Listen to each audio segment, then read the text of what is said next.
Hey again, all you learners out there on the World Wide Web. I wanted to continue our discussion of the presidency and the executive branch. And I just wanted to kind of tie up some loose ends, talk about some random pieces about the presidency, and looking at presidential succession, who takes over if the president dies or resigns or is impeached. Um, what are the terms? Some terms that we need to understand. The informal powers of the president, and then finally looking at the First Lady of the United States and what role she has played, and in more recent history. So let's get it started. When we look at the idea of who comes after the president, if there's a death or if there's been some sort of impeachment, we assume that it's the vice president that takes over, um, and that has always been the assumption.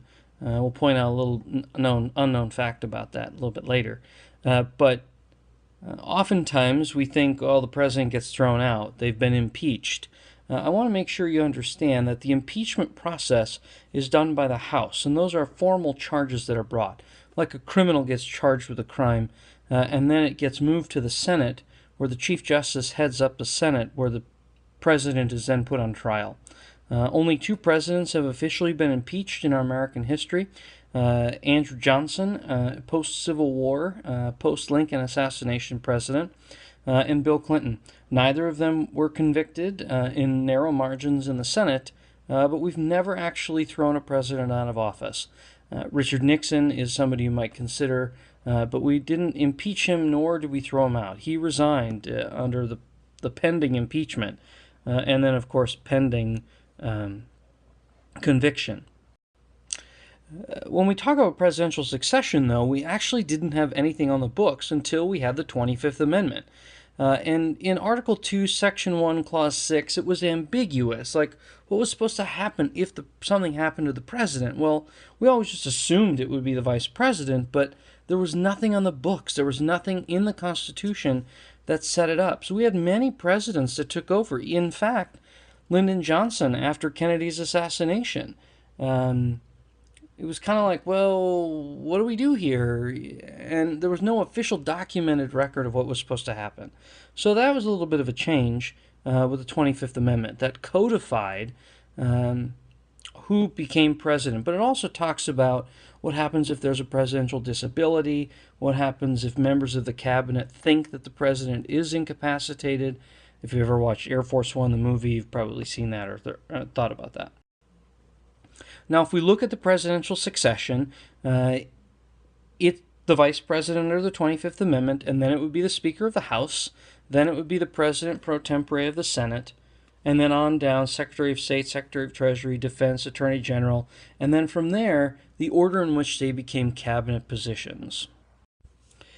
In reality, though, if the president dies, then the new president, the vice president before, appoints another vice president, and if that president died, then that new vice president became, and it would just continue on. The only time something like this comes into play is if the people in the succession are all in one place at one time. State of the Union, for example, then the order of succession happens. Some big catastrophe takes out the president's cabinet. Now, here's a list of those who've been incomplete terms. They've either been assassinated or they died in office. Roosevelt, for example, died in office. Kennedy, obviously, assassinated. McKinley, assassinated. Lincoln, assassinated. I want to just focus on that one right there. It's kind of a funny story. William Henry Harrison, if you notice, he was president from March 4th, 1841 to April 4th, 1841. Let's pause and take a look at him. Something really interesting about William Henry Harrison is that he is the president with the shortest term of office, a month, but he gave the longest inaugural address. And a lot of historians look to that. It was about 4 hours long, I think. But a lot of historians look to that. It was a cold March day in 1841, and he was giving a speech outdoors. It was too long, and he said to have caught pneumonia or exacerbated his sickness, and he died a month after his inauguration. Now, let's talk a little bit about the informal powers. The informal powers are actually quite controversial. There's two of them, one of which is the executive order. You probably remember a lot of that about history. Executive Order 9066, ordering the internment of the Japanese Americans. But then there's also these things called executive agreements. Both of them have the force of law, and none of them require congressional approval. So when we look at that, that runs counter to a lot of what we've been talking about in the bill making process and the checks and balances that we have within our system. Now, the question I want you to think about with that is, why would the president use the power of executive order or executive agreement over the legislative process? I want you to be able to identify at least two reasons when we talk about that in class. Now, if we look at executive orders, a lot of people make the criticism of our current president, Barack Obama, and say things like he's going outside the legislative process. This is too much power in the hands of one person. You give some feedback from John McCain. We can go to court. We haven't got any other options except to tell the American people that we're seeing an abuse of the intent of the Constitution.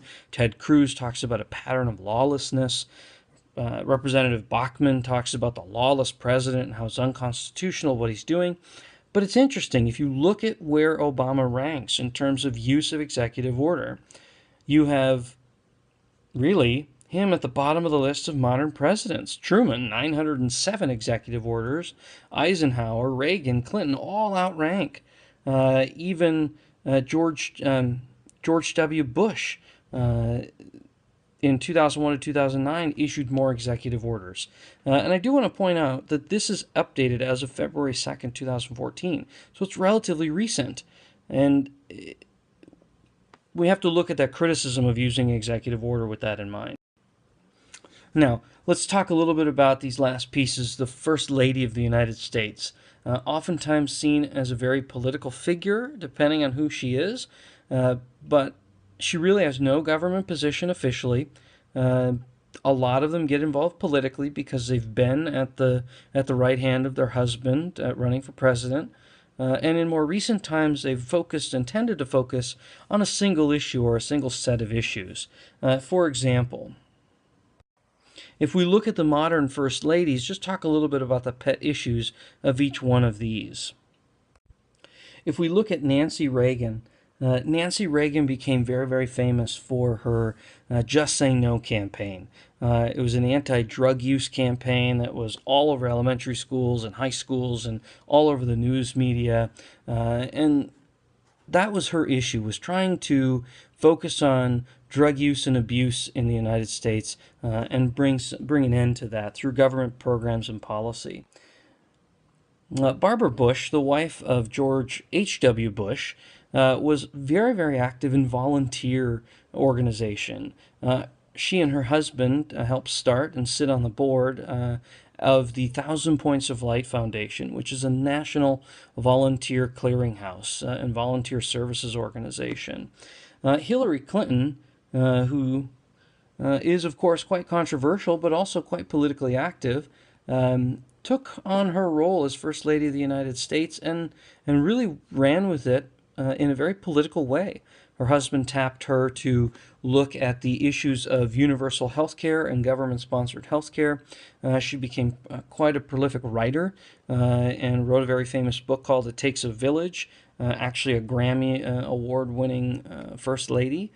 She then goes on to become a United States Senator, then runs for president, loses to Barack Obama, becomes Secretary of State, and is now, of course, considering and quite possibly will run for president in 2016. Now, if you take Laura Bush, George W. Bush's wife, she was a much more private first lady. They had the formal functions that they all did and they were responsible for. But Laura Bush was a librarian by trade and focused on literacy and bringing literacy to all parts of our educational system. And now Barack Obama's wife, Michelle Obama, remains controversial for some people. She's got a number of initiatives that are very, very public. Her Let's Go initiative is trying to combat childhood obesity. planting organic vegetable gardens in the White House lawn. Very, very health minded. She's a hospital administrator. Health issues have always been a big part of her career.